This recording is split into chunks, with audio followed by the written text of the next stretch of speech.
¿Quién pudo haber sido el celebérrimo poeta épico Homero y cuándo tuvo que haber vivido?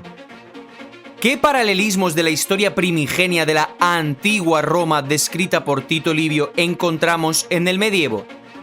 ¿Qué personaje medieval sirvió de modelo para la creación de la figura historiográfica conocida como el rey persa Darío el Grande? ¿Y qué inconsistencias cronológicas existen en la biografía de este último? Veámoslo, comenzamos.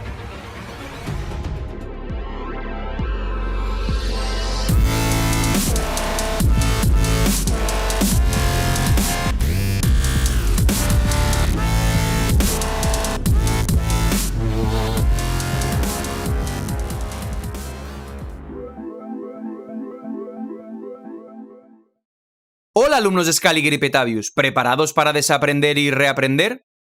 Antes de empezar, os pido por favor que le deis like al vídeo y dejéis un comentario o emoji. Eso ayuda muchísimo a que YouTube lo posicione mejor y con ello pueda llegar a más gente. Hazlo. Hazlo.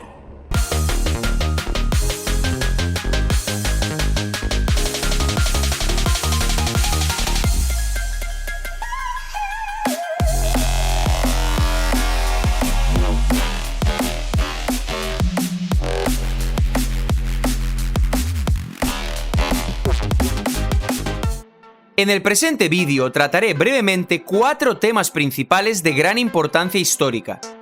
Todos ellos son episodios trascendentales, supuestamente en la historia antigua de Europa. Tema número 1. El rastro medieval del antiguo Homero. La épica guerra de Troya está directamente relacionada con el legendario nombre de Homero, que supuestamente fue el primero en recitar y cantar dicho conflicto en sus célebres poemas. Este tema lo trato en uno de mis anteriores vídeos, que os recomiendo encarecidamente que veáis. Es muy interesante, hacedme caso. ¡Vas a flipar! ¡Palabra! Pero, puesto que la guerra de Troya ocurrió seguramente en el siglo XIII de nuestra era, cosa que también explico en anteriores vídeos cuyos enlaces encontraréis en la descripción, entonces es natural esperar que en los siglos XIII-XIV deba aparecer de alguna manera el famoso nombre de Homero. ¿Acaso el gran poeta de dichas centurias no ha dejado ninguna famosa huella en la historia real del medievo? Muy buena pregunta. Pues resulta que sí lo hizo. Y os lo voy a contar en este vídeo. Atención guionistas, que aquí hay película. Cojamos de nuevo la detallada y fundamental monografía del historiador alemán del siglo XIX Ferdinand Gregorovius, titulada Historia de la ciudad de Atenas en la Edad Media. Gregorovius es considerado un gran experto en historia medieval de Italia y Grecia. La citada obra abarca la época de los siglos I al XVII después de Cristo, cómputo scaligeriano. Si todavía no sabéis qué es eso de cómputo scaligeriano, aquí tenéis el vídeo en el que introduzco brevemente el tema. En la monografía del referido historiador alemán se menciona una enorme cantidad de nombres de gobernantes, héroes, guerreros, etc. El libro está dotado de un detallado indicador alfabético de nombres. En él se descubre un nombre muy famoso en la historia de la Grecia medieval. Se trata del nombre de Homer, concretamente de Saint Omer, es decir, San Homero. Por cierto, quizá el nombre de Saint Omer esté relacionado también con el de la ciudad española de Santomera, región de Murcia. El linaje de los Saint Omer jugó un papel sumamente importante en la Italia y Grecia del siglo XIII. Por supuesto, no hay que pensar que ese Saint Omer en concreto fuese necesariamente el autor de la Ilíada y la Odisea. Por ahora simplemente analizo la frecuencia de mención del nombre de Homero a lo largo del medievo. Veamos ahora más de cerca en qué años figura concretamente el nombre de Saint Omer. Resulta que entre los años 1200 y 1330. Fuera de este intervalo no aparece ni una sola vez. De esta manera obtenemos un gráfico de frecuencias único, que muestra que la frecuencia de uso del nombre de Homero en documentos medievales tiene un único pico claramente expresado en los años 1200-1330. Además, es bien sabido que el linaje de los Saint Omer participó activamente en las cruzadas.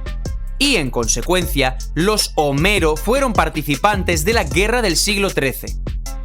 Es decir, como empezamos a comprender, del original medieval de la Guerra de Troya. Por cierto, el nombre de Homer puede ser sencillamente una variante del nombre otomano Omar.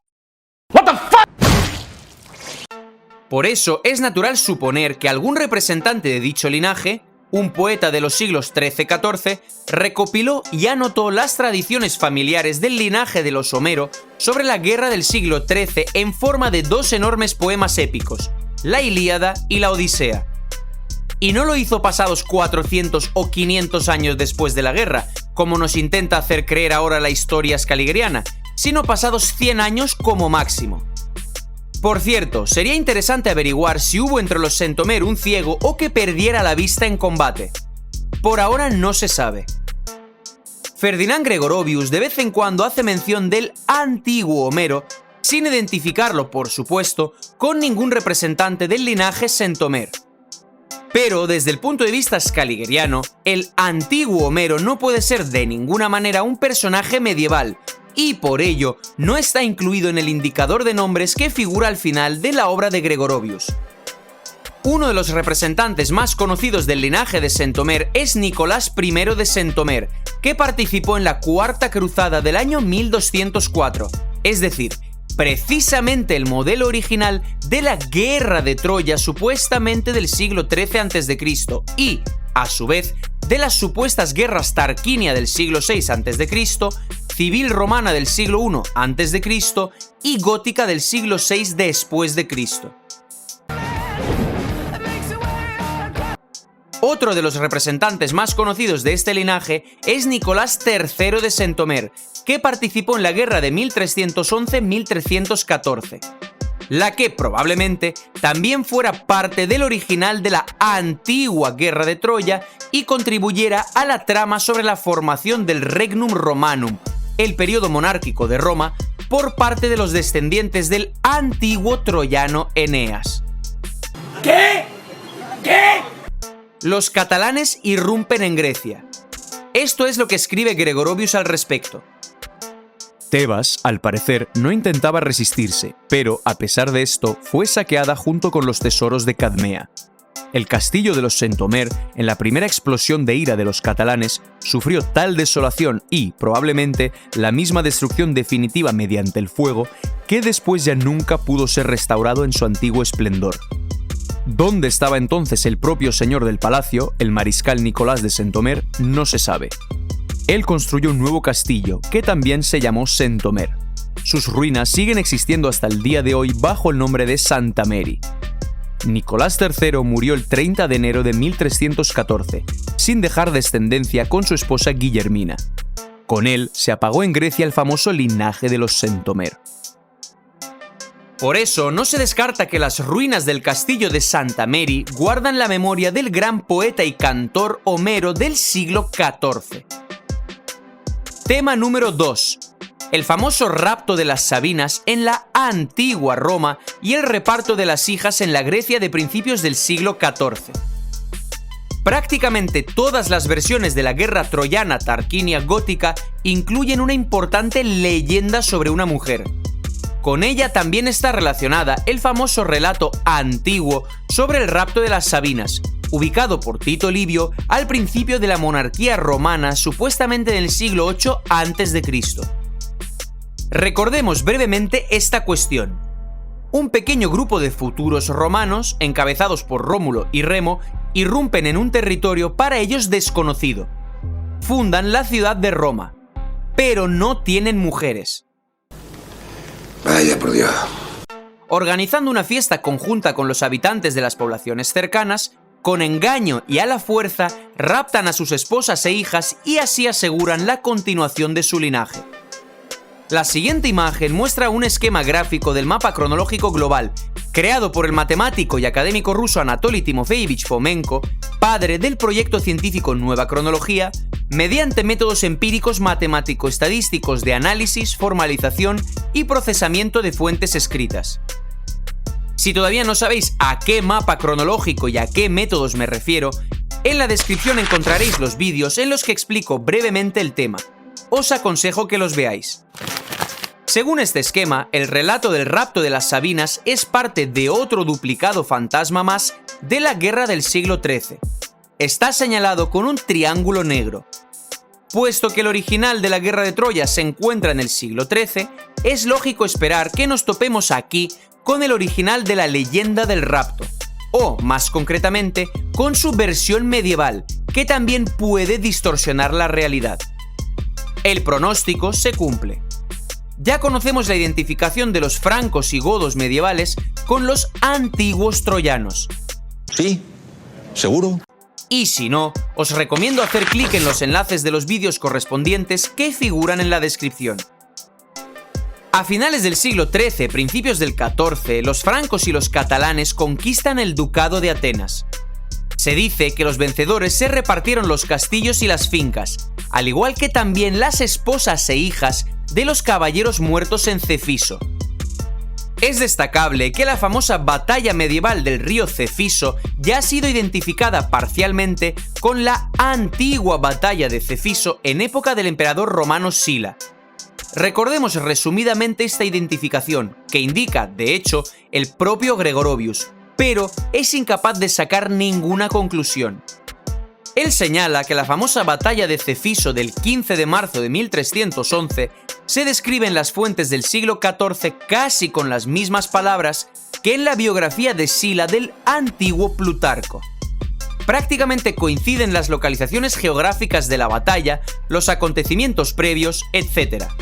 Gregorovius resume: a orillas del Cefiso se repitió el destino de la hueste de Mitrídates, a la que antaño Sila condujo a los mismos pantanos. Os recuerdo que la época de Sila y César es un duplicado fantasma más de la guerra del siglo XIII, que acabó ubicado en los inicios del Segundo Imperio Romano, usando terminología de la nueva cronología, supuestamente de los siglos I a.C., III después de Cristo. Eso ya es demasiado para mi cabeza. Yo no doy para tanto. Estudiando los detalles de este medieval rapto de esposas e hijas, Gregorovius no pudo resistirse a la sugerente y obvia comparación. Por eso señaló el paralelismo entre la antigua leyenda y el acontecimiento medieval. Cito: el rapto de las Sabinas se repitió en el Ática y Beocia. Cada mercenario, teniendo en cuenta su situación, recibió una mujer. Algunos recibieron mujeres de tan alta procedencia que apenas eran dignos de darle agua para lavarse. Así de agradable era la vida del destacamento, dice Muntaner, y con conocida prudencia los catalanes pudieron por siempre permanecer en esa situación. Pero ellos eran demasiado pocos para llenar toda la región conquistada.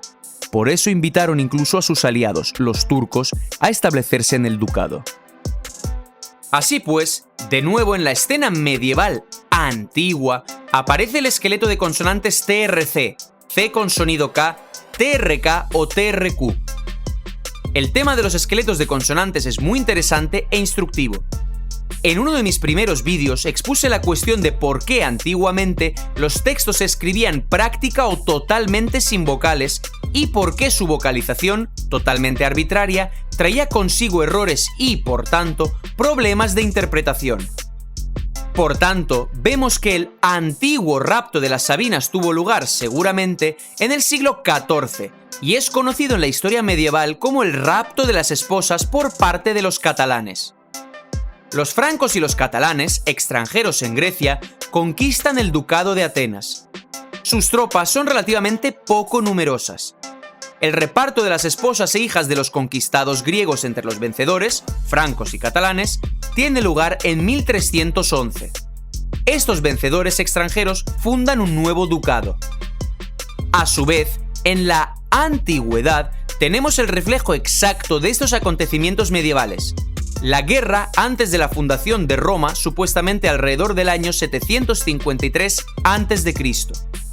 Otro de sus duplicados es la antigua batalla de Cefiso durante el gobierno de Sila, supuestamente en el siglo I a.C.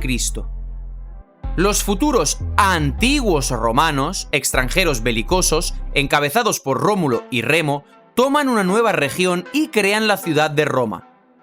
El famoso antiguo rapto de las Sabinas por parte de los romanos sirve para continuar el linaje de los nuevos señores de la región. Tema número 3. Los antiguos Rómulo y Remo y la Roma italiana. Ahora conoceremos los acontecimientos medievales del siglo XIV que contribuyeron no solo a la antigua leyenda del rapto de las Sabinas, sino también a la historia de la conquista por parte de Rómulo y Remo de la región del Lacio y la fundación allí de la ciudad de Roma, hito histórico descrito después por el antiguo Tito Livio. Os recuerdo que, según una de las antiguas versiones, Rómulo y Remo eran nietos del troyano Eneas, que se salvó tras la caída de Troya. Después de largas andanzas, Eneas llega al Lacio junto con un grupo de troyanos y después de esto sus descendientes, o el propio Eneas, fundan en el lugar un nuevo reino, Roma. Hoy en día se cree que el Lacio de la época de Eneas es la actual región del Lacio italiano. Sin embargo, como se sigue de la estructura por capas del Manual Scaligeriano de Historia, y como ya os explicaré en futuros vídeos, en aquellos tiempos se hacía referencia a la Rus Horda de finales del siglo XIII.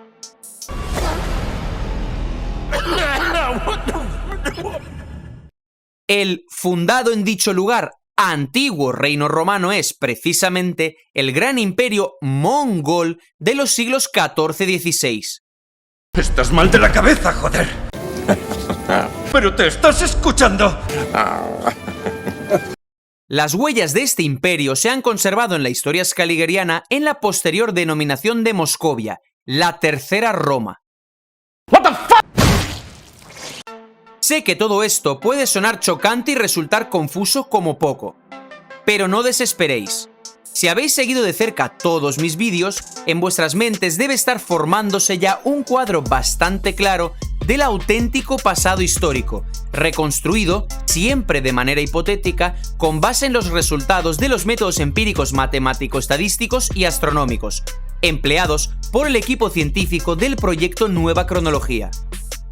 Sé que puede resultar complicado hacer el ejercicio mental necesario para asimilar la información que ofrezco y visualizar con claridad aquello que intento explicaros.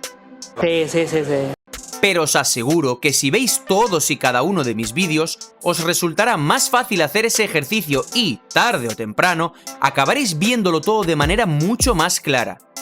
Habrá un momento en el que lo veréis todo tan lógico que todas vuestras dudas e incomprensiones desaparecerán. O, al menos, serán reducidas al mínimo. Por eso, repito, debéis tener paciencia y seguir de cerca todos y cada uno de mis vídeos. Ah, sutil.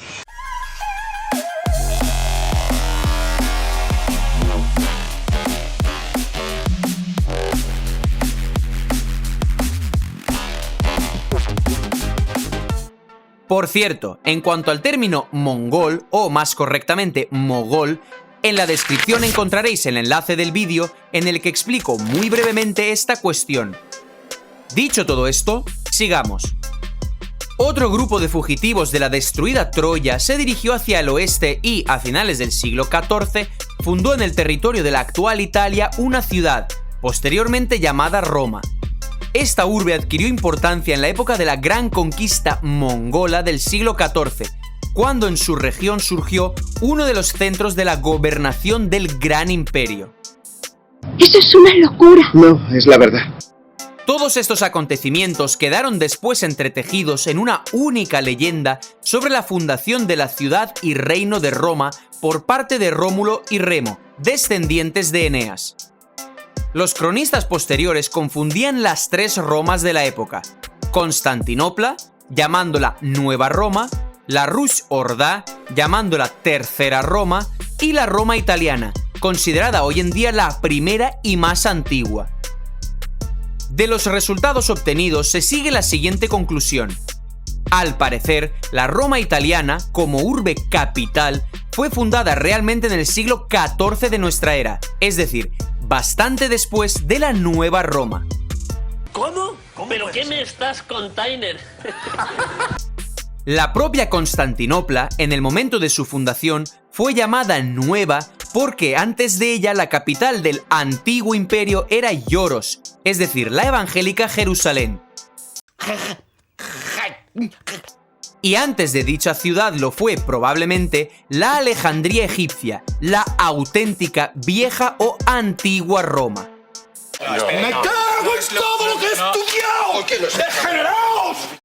Con respecto al nombre de Roma, en alguno de mis futuros vídeos explicaré su probable origen etimológico. Thank you.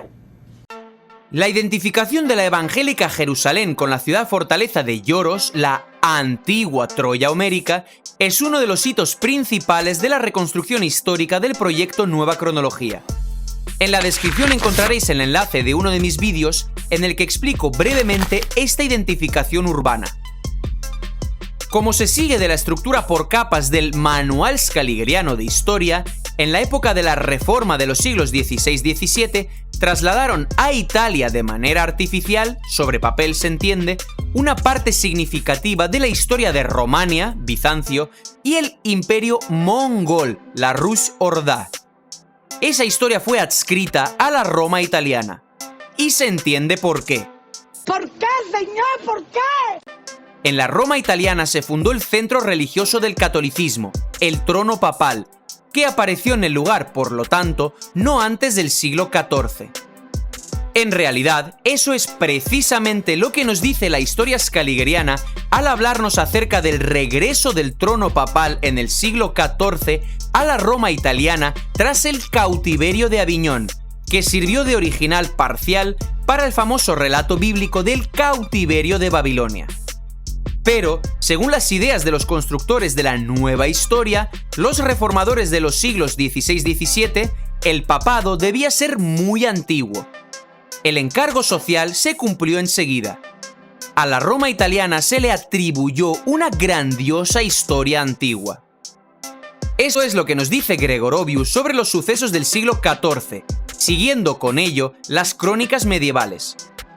Según la hipótesis del equipo del proyecto científico Nueva Cronología, se trata prácticamente del relato de la fundación del Reino de Roma por los antiguos Rómulo y Remo en el territorio de la Rus Orda a finales del siglo XIII, principios del XIV. Este tema lo abordaré, como ya he dicho, en futuros vídeos. No debe confundirnos el hecho de que algunas fuentes relacionen este relato con la historia griega. En primer lugar, Troya Yoros, de donde huyó Eneas, fue la capital de Romania Bizancio, la Gran o Magna Grecia, que comprendía evidentemente los territorios de la península balcánica y, en particular, la región de la actual Grecia. Además, al parecer, en algunos textos medievales la palabra griego-griega podía significar cristiano-cristiana, perteneciente o relativo al cristianismo. Y es que Bizancio y su heredera, la Rus Orda de los siglos XIV-XVI, fueron realmente países cristianos. Además, os recuerdo una vez más que, en la Edad Media, el sur de Italia se denominaba Magna Grecia. Por eso, los cronistas tardíos podían confundirse en la geografía de los acontecimientos bizantinos y o mongoles y, por ello, trasladarlos tanto a Grecia como también al territorio de la actual Italia. Cito a Gregorovius. Pronto, todo el ducado de Atenas estaba en manos del feliz ejército de los francos en Romania. Tras largos años de andanzas, comparad esto con las andanzas de Eneas y los troyanos tras la caída de Troya, acompañadas por una lucha sin par y terribles penurias, la banda de mercenarios cambió el inhóspito vivac por el dominio de una lujosa región, en la que podían establecerse para descansar. Una suerte repentina era tan inesperada para esos guerreros que se quedaron perplejos. Podían conquistar un estado bien acondicionado, urbanizable, confortable, ordenado, pero no sabían resucitarlo y gobernarlo, poniendo simplemente en el lugar de su destruido sistema legal las toscas costumbres de su campamento militar. Al parecer, aquí se describen las andanzas de los antiguos guerreros troyanos que habían logrado sobrevivir y huir de su destruida patria y que, finalmente, se asentaron en la nueva región que lograron conquistar. Gregorovius continúa. Los españoles empezaron a instalarse en la tierra conquistada. Se diseminaron por ella como destacamento militar abigarrado, en el que siguieron siendo los catalanes la nacionalidad predominante. Se trataba de una auténtica invasión militar. Incluso si consideramos las insignificantes pérdidas de los mercenarios en Cefiso, seguían siendo más de 6.000 guerreros. Esa multitud con mujeres, niños y miembros del hogar ocupó el ducado de Atenas. Aquí ya había dos capas de población, nativos griegos y los franceses que imperaban sobre ellos hasta ese momento. A los últimos, los catalanes les privaron de sus cargos, propiedades y tierras. Me gusta Cataluña, me gustan sus gentes, su laboriosidad, son emprendedores, hacen cosas. Es entonces cuando sigue el ya descrito rapto de las Sabinas medieval. No hay que olvidar que los antiguos romanos de la época monárquica, según Livio, habitualmente son caracterizados como soldados, y este estilo militar acompaña constantemente a la antigua Roma a lo largo de toda su historia. Veamos qué nos sigue diciendo Gregorovius. Los mercenarios comprendieron que sin la ayuda de un poderoso monarca no podían retener el botín en sus manos. La necesidad les obligó de nuevo a entablar relaciones con la Casa de Aragón y ponerse bajo la protección de Federico de Sicilia, al servicio del cual ellos marcharon inicialmente hacia el este. Los embajadores de los catalanes se dirigieron desde Atenas hacia Mesina para proponerle a Federico II la conquistada tierra griega. La banda de mercenarios había conquistado para él un gran estado griego, una colonia de ultramar, en el que él sería el señor supremo. Aunque estos acontecimientos se atribuyan hoy en día a Grecia, o bien a la Magna Grecia italiana, sobre el nuevo estado fundado por los catalanes y los francos se cierne el nombre de Roma, tal y como debe ser según la antigua versión de la fundación del Reino de Roma según Livio. Huelga decir que, en este caso, Federico II es el doble de Rómulo Quirino. El primero gobernó 35 años, el segundo 37 según Tito Livio. Sería interesante rastrear esta correspondencia más a fondo. Todavía no se ha hecho. Tema número 4. Carlos II de Anjou y Cambises, Federico II de Sicilia y Darío el Grande. Combinando la historia medieval y antigua de Grecia con el corrimiento de 1810 años, uno de los 3 corrimientos principales descubiertos por Anatoly Fomenko usando métodos matemático-estadísticos, descubrimos que, siguiendo al par de los personajes superpuestos, compuesto por Ciro y Carlos de Anjou, surge una combinación efectiva de sus sucesores, Cambises y Carlos II de Anjou, respectivamente. Carlos II gobernó 4 años, en 1285-1289. Cambises gobernó 8 años, supuestamente en los años 530-522 a.C. Con el corrimiento de 1810 años, el gobierno de Cambises se sitúa en los años 1280-1288 de nuestra era. Vemos que el año 1288 es prácticamente idéntico al año 1289. Es decir, a pesar de la diferencia en la duración de sus gobiernos, hay una buena correspondencia. Aquí es apropiado detenerse en la lista de los príncipes de Acaya de los años 1205-1460 de nuestra era. 2 reyes de esta lista, concretamente Carlos I y II de Anjou, ya se han combinado con 2 antiguos héroes persas, Ciro y Cambises.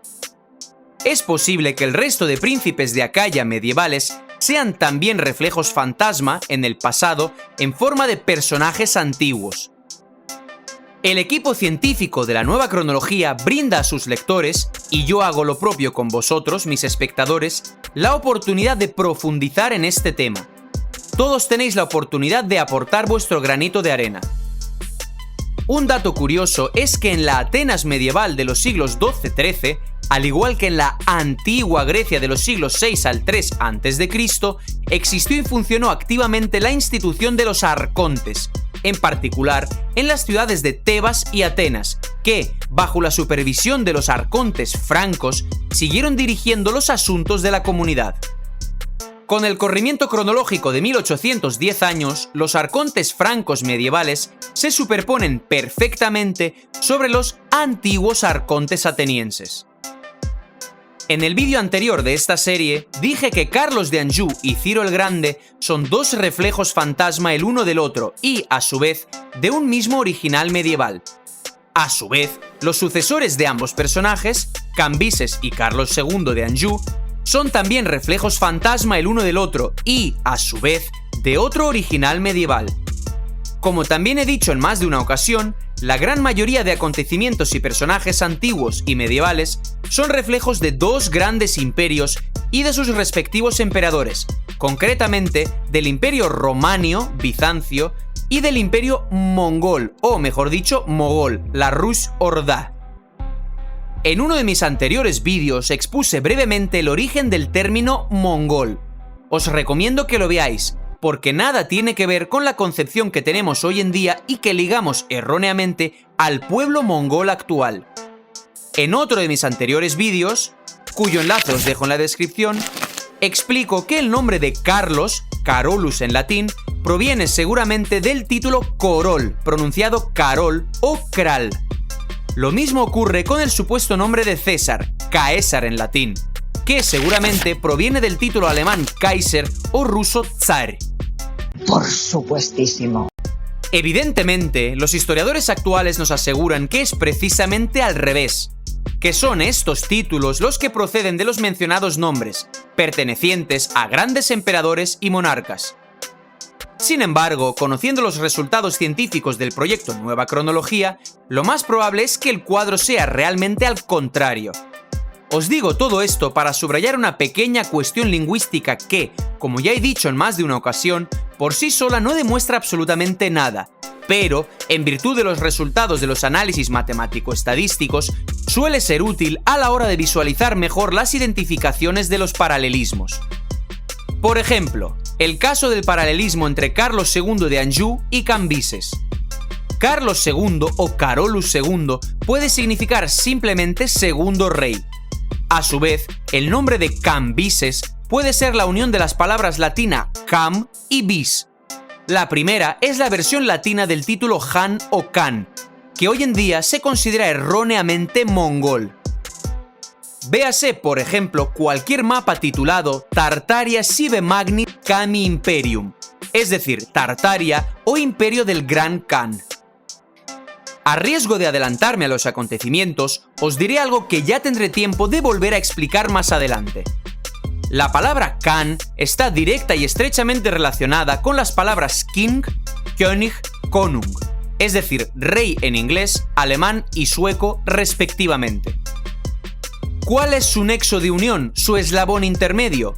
Pues es la palabra Kagan, considerada hoy en día túrquica.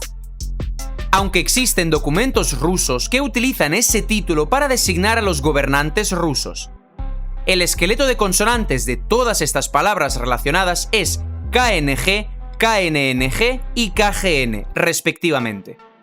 Al vocalizar incorrectamente la palabra Kagan, esta puede convertirse en Kgan, que a su vez pudo transformarse en Khan y simplificarse como Khan. Todo este excurso, esta digresión, me sirve para explicar el paralelismo descubierto mediante métodos matemático-estadísticos entre Carlos II de Anjou y Cambises.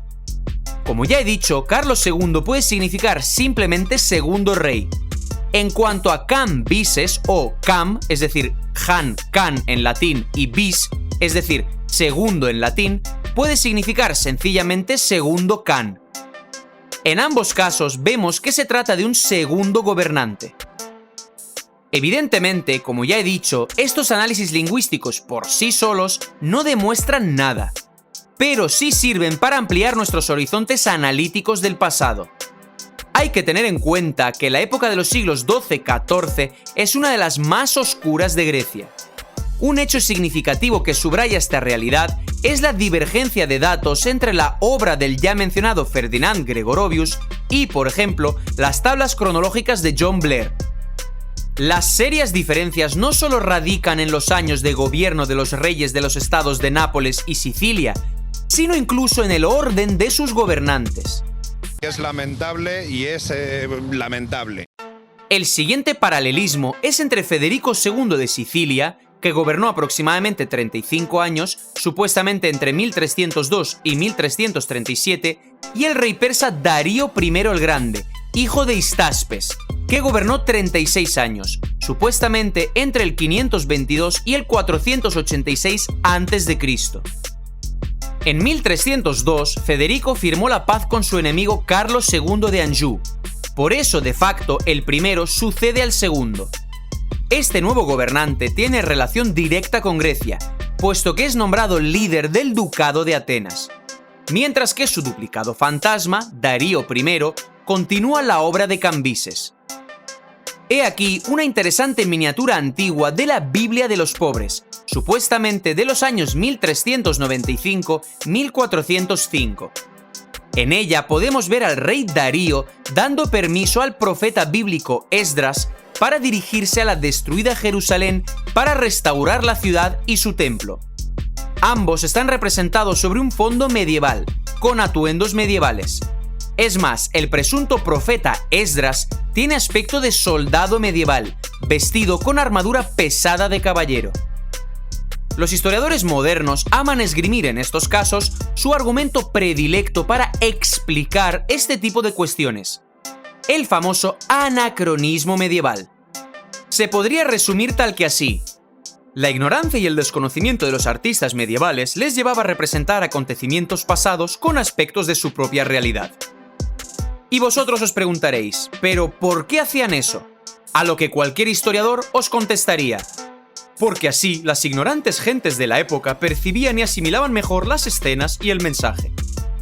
Y es que con argumentos así se puede explicar cualquier cosa. Ah, sí, bueno, siempre que vean una cosa así, lo hizo un mago. Sin embargo, a tenor de los resultados empíricos matemático-estadísticos, todos estos presuntos anacronismos adquieren una explicación diferente y totalmente lógica.